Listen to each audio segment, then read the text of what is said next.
First rates on your screen. It's a brand new week and it's a brand new series, I beg your pardon. 36 points higher for the Nifty, 4 points higher for Bharti Airtel, Adani Ports looking strong, Kotak looking strong, Mahindra looking strong, Reliance has to catch up. Will HDFC Bank and HDFC, they both make a comeback? Well, we had two stocks on the editor radar today. One is Page Industries, where I think the problem is there. There you go. I mean, expensive stock does not grow, whoop, comes down 10%. That's what Page Industries. The other one is Hero MotoCorp, more like a Morgan Stanley upgrade, which could have an impact in the near term, not the short term. But yeah, they get the bike right. Hero will get its mojo back. That finally they are crawling back into what is the right strategy for a great company like Hero MotoCorp. But Page is where the real carnage, if I may use the word, is evident, down 10%. Right. A lot of other numbers as well, not just Page. But since we are highlighting the weak links, let's also pull up SAIL, for instance. The Q4 numbers are below estimates. So I think there should be a downtick there, about 1.5% lower for SAIL. There's Z also. It's really a howler performance, much like Page. The EBITDA, the margins are all below estimates. There's a net loss of 196 crores.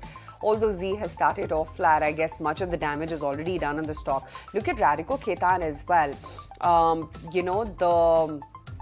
The volumes have actually come in okay, but yeah, the operational performance is weaker than what the street anticipated, 2.5% lower, and especially the margins have taken a bit of a hit. Emami as well, weak numbers there, and net profit is coming lower by 59.5%. 0.6% gone for Emami as we speak. Dredging Corp as well, weak numbers there. Gokuldas as well, weak numbers there. Shilpa Medicare, the EBITDA has slipped 48.25%. So yes, these are all a set of weak numbers. Surprisingly, good numbers then from Vodafone Idea. The debt has actually declined now to 2.9 lakh crore rupees. Losses also have contracted on a sequential basis, 2.25% higher for Vodafone Idea.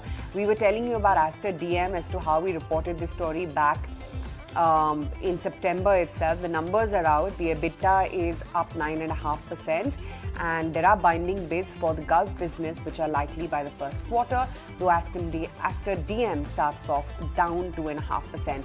GMM Pfaudler, now this is a very high HNI interest stock. That is should be seeing some gains. The numbers are impressive. The EBITDA margin is coming at 11.1% versus 10.3% on a year-on-year basis. 4.25% higher for GMM as we speak right now.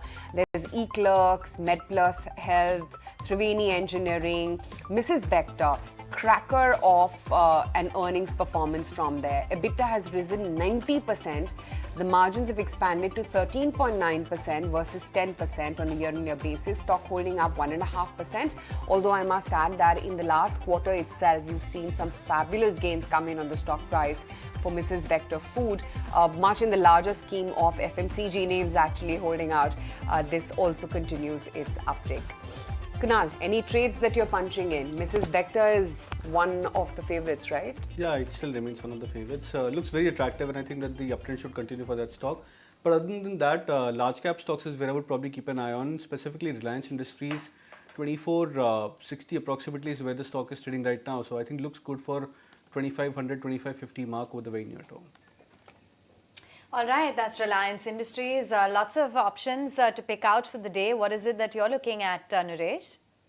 So that would be a buy on HCLTech. The stock is showing a lot of resilience compared to the Nifty IT index. Expecting it to break out about that 1140, 1150 mark.